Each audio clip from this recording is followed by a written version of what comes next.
April महिना अर्धा उलटलेला आहे आणि परभणीकरांना आता पिण्याचा पाण्याचा प्रश्न भेडसावत आहे अशी स्थिती आहे। कारण नदीपात्रामध्ये पाणी आता हळूहळू कमी होत चालल्याचा स्थिती आहे। तर विहिरी देखील आटलेल्या असल्याचं आपल्याला ग्रामीण भागात पाहायला मिळते। ग्रामीण भागात महिलांची पाण्यासाठी भटकंती होत असल्याची स्थिती आहे।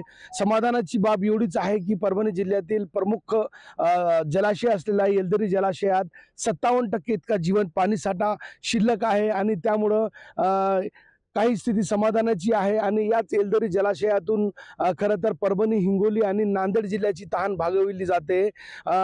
प्रशासनाकडून अद्यापर्यंत टँकरची सुविधा सुरू करण्यात आली नाही आणि तशी परभणीकरांना सध्या गरजही भासली नाही। मात्र प्रशासनाकडून पाणी जपून वापरण्याचं आवाहन नागरिकांना करण्यात येतोय। पुढचे येणारे दिवस परभणीकरांसाठी खरं तर तीव्र संकटाची जाण्याची स्थिती आहे। त्यामुळे पाणी जपून वापरण्याचं आवाहन प्रशासनाकडून करण्यात येत आहे।